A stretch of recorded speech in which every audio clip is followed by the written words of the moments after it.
2015, such an amazing year. While mankind was progressing the evolution of their kind by inventing the paper straw, God, I hate those things. Japan was advancing our intellect with amazing anime. Anime that taught us important life lessons, like being ecchi is bad. Don't trust writers. War is bad. Don't the witch. Deities beyond our comprehension are messing with our futures. And all cute girls deserve to smile. Yes, it's that time again, come one, come all, for the top 10 greatest anime of 2015. For those new to the channel, I've been going back year after year, giving my top 10 favorites of every single year of anime. And let me say, 2015 was yet another very, very difficult year for me to really figure out what deserves to be in that top 10. The usual fine print, this is my top 10 favorites. What your top 10 favorites is probably significantly different. If it's the same, then you're a great person and you have great taste. But I welcome everybody go down below in the comments down below. Let me know what your top 10 favorite are of the year, or 3, whatever, how many you watched. But with all that said, let's jump right into it. For my number 10, I have the Idolmaster Cinderella Girls. This series, honestly, for me, is something that I actually went back and watched later. It was a franchise that I wasn't sure I was going to be able to get into. I wasn't really too familiar with the Idolmaster franchise, even though I knew it was extremely popular. But man, am I glad that I went back and watched it. It opens up with 346 Productions, and they're just opening up a new idol group. A group of girls that come together and perform and entertain. And their new project is called Cinderella Project. Our main focus early on is Uzuki. She joins the group, and then their focus is on trying to recruit Rin. And Rin isn't really too big on becoming a part of the group. And over time, we have introductions to all the other members of the actual Cinderella Project and their desires to get on the stage and perform and be successful. Each one of the girls having their own little quirk. We have Anastasia, who is a foreigner. We have Ranko, who has the goth Lolita, Chinobio type of persona about her. And while the series wasn't amazing all the time, which is probably why it's down at 10, I had a lot of fun watching this show. I enjoyed all the characters, all their character arcs, and really all built up to one really phenomenal ending. An ending that really did get me personally emotional. And it's also in a time when most all idol shows started to get into using CGI for performances, and A1 Pictures did not do that. They had some really fantastic performances. I really highly suggest checking out the series, especially if you're into idols. Moving on to my number 9, I have Maria the Virgin Witch. This is a series that I absolutely loved. Enough that I went out and got the manga series, which honestly was very faithful. There was a few elements they sort of shifted a little bit, but for the most part, it did the job. And let me be truthful. Coming into the series, I didn't like it.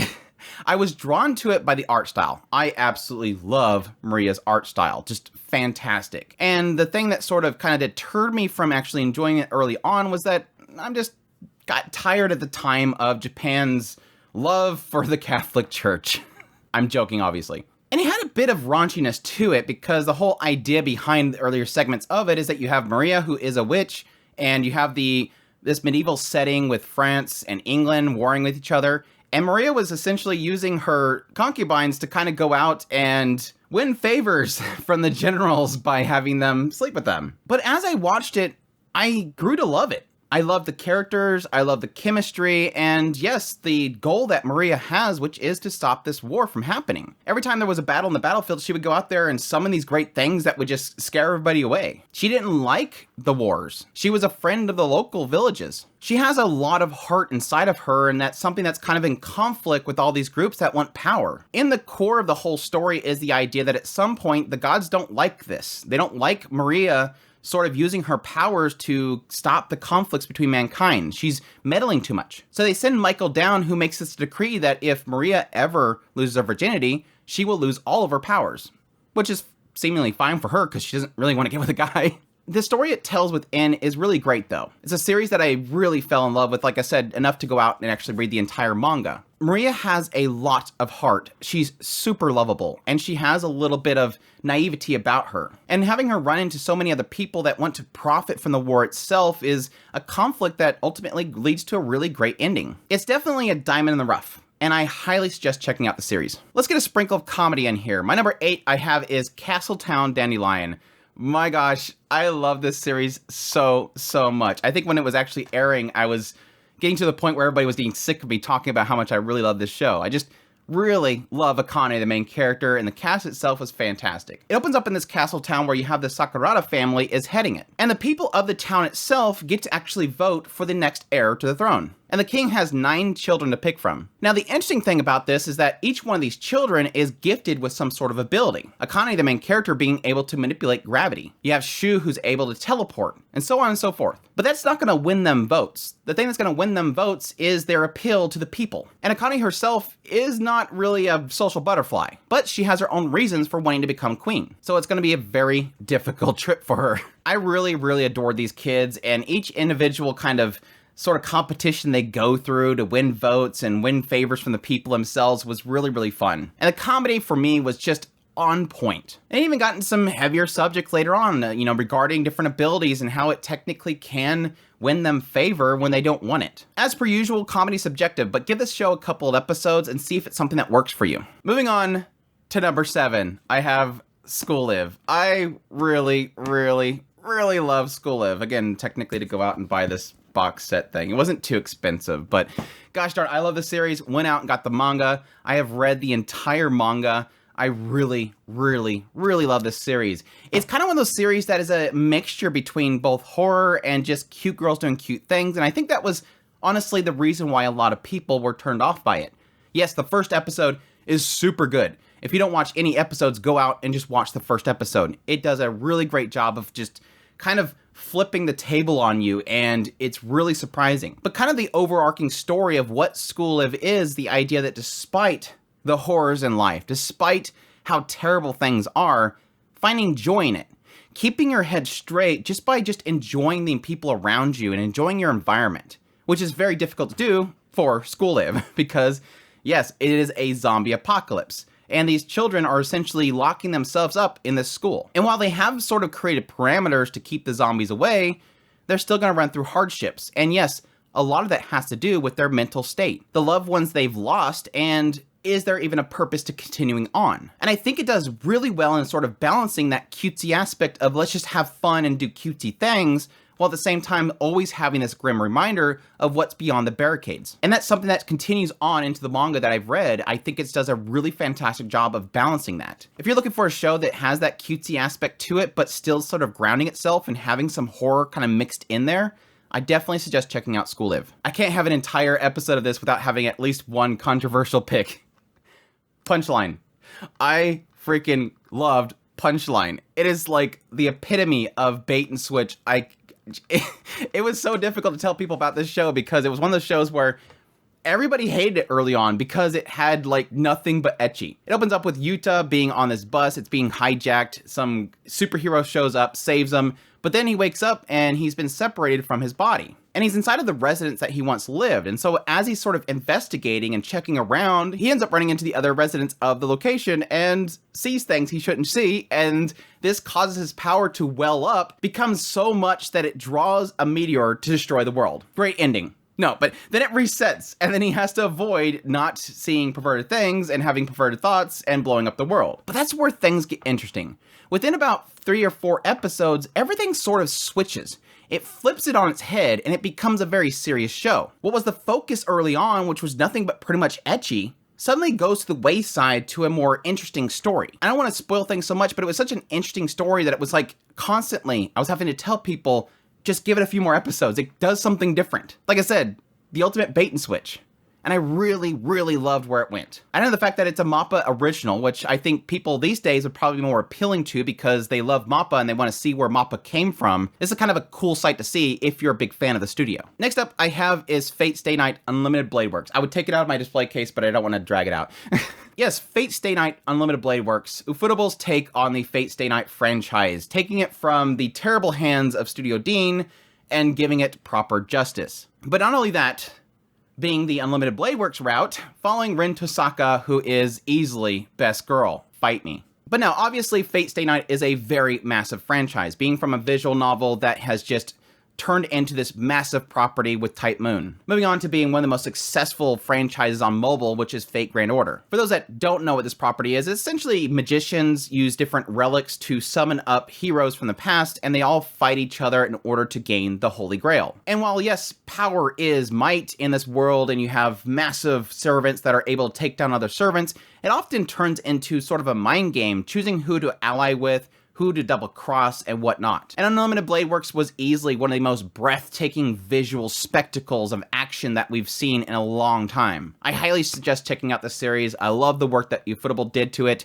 even checking out Heaven's Feel, and hopefully eventually they'll redo the Fate arc one of these days. Moving on to my number 4, we have Shirobako. Shirobako is so great. PA works at its best. An original series done by them that essentially highlights the wonders of animation production and its terrible aspects at that. We open up in this school where we have all these girls that look forward to their futures in animation and production and entertainment. But obviously reality is different than dreams as we kind of cut forward and now they're adults and some of them are in the industry, but some are not. And I think the thing that makes this series so great, and it's honestly a series that took me watching it twice before I really got into it, is that it's one of those shows that's willing to show the ins and outs of animation, production, and even airing out its own laundry.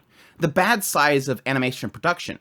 I think for a lot of anime fans, if you want to know what is actually in your anime, how it's made, this is a really fantastic show to do that. Directing, writing, producing, scheduling, key animation, in-betweens, voice acting, all of it is here, and it's done so well. And the later half of the series, the second core, was just so fantastic. I highly suggest checking out the series. No matter what you're into in anime, you should check out the series just so you know what it takes. Moving on to my number 3, I have Death Parade. Death Parade is so freaking good. For those who don't know, Death Parade was originally Death Billiards. It was a project that was put together for like this big 2012 young animators training project. And what sort of followed that up was the TV series. Both of them are absolutely fantastic. Now I will say, originally I was going to put this as my number 1, but then I slowly remembered that I didn't really like where it went over time. Like the later on story just didn't work for me. But at its core, the core concept of the series is so brilliant. You essentially have this bar with this elevator at the end of this hall. And every now and then, 2 people will show up and they will go to the bar, but they don't know why they're there. Well, then the bartender tells them, do you want to play a game? And the 2 of them will agree, even though they really want to know why they're there. Like, I got somewhere to go. Why am I here? Well, they start to play this game. And over time playing this game, you sort of see disputes arise. The competition gets into these people's minds and you sort of see the inner self of them, the true self of them. And that's actually the point to why they're there. Now, I don't want to spoil exactly why they're there and where they came from, but definitely check out the series. Go into it as blind as possible. It's a really fantastic series. Great stories within it that each one of them just either gut punched me, had me crying. It just does so well. Moving on to my number 2. Yes, this is when things start to get really difficult as to what goes where. But yes, my number 2 is Gatchaman Crowd's Insight, or the sequel to Gatchaman Crowds. This series is so amazing. And honestly, it's a series that I almost didn't watch. I thought, you know, it's Gatchaman. I'll check it out someday. I'm not like a huge Gatchaman fan. Man, was I mistaken. It really was Insight's OP that initially drew me into it. And I'm like, okay, I really got to check this out.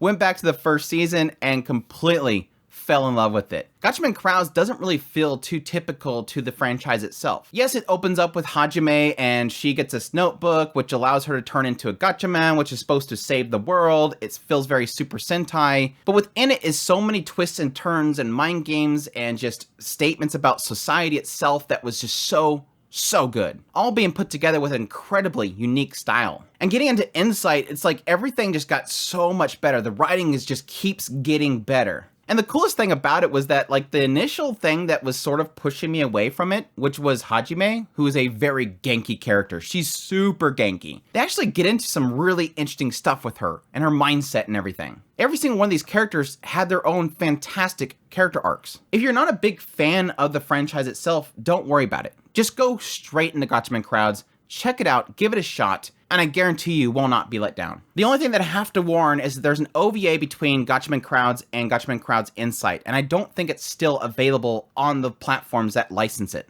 And it's crucial to know what happened to a certain character, which is super cool, by the way, which is super cool. I love this series. And it is time for Andrew's #1 favorite anime of 2015. Yes, Triage X. My gosh, what better show than a show with a guy on a motorcycle crashing through a window every single episode? I'm joking, it's Cross Ange. Cross Ange is absolutely amazing. I'm joking, it's Testament Sister New Devil. That is a good show. No, jokes aside, my #1 favorite anime of 2015 is Noragami Aragoto.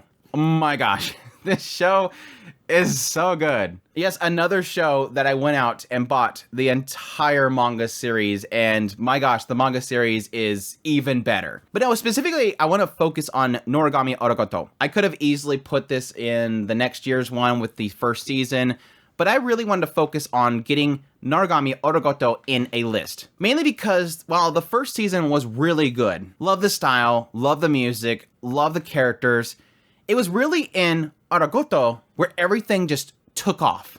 Bishimon's story was so freaking good. To give people an idea of what Noragami Aragoto is, it's set in Japan where, yes, you do have the gods that everybody worships are actually existing. It's just people can't see them. And of course, depending on how many followers a god has, is more strength and more wealth. Well, our focus is on Yato. He is a god that really has nothing, and he'll do any job. And he's eventually one day saved from a bus by a girl named Hiyori. Now, the problem is that Yato wasn't going to die from a bus because he's a god. Well, Hiyori does survive. Something happens to her body. On a regular basis, her body will just fall asleep and her spirit will leak out. And this is a big problem because all of the evil spirits in the world will want to consume her. Well, yes, Yato helps her out. Eventually, she pays him in order to have him figure out what's happening to her and how to fix her from slipping out of her body. But that's just the introduction. The bigger, broader story is really meeting all the different gods and, at its core, how each one of them think of Yato. Some of them don't want him to exist. He's had a very nasty past, and drudging that back up is obviously going to create a lot of turmoil. It's honestly a franchise that I, to this day, absolutely adore. And unfortunately, here soon, we'll be concluding with its manga, and I cannot wait to see how it ends. It's also a series that really needs a third season because what it gets into right after the second season is super good. But unfortunately, how they move things around, I'm not sure that they ever will. It was such a fantastic series, and I highly suggest checking it out, which makes it my #1 favorite of the year. And that's it. That is my top 10 favorite anime of 2015. I hope you guys enjoyed this list. Make sure to go down below and hit that like button. Again, leave me a comment. Let me know what your favorite of the year is. Additionally, if you're new to this channel, before you leave, hit that subscribe button so you got my content. I do news, reviews, first impressions, top list. If it's anime, it's pretty much here. Additionally, if you want to support this content, I have a Patreon link, a tips link, super thanks, and membership button down below. I greatly appreciate everybody that supports the channel. It's because of you guys that this keeps going. With that said, y'all take care.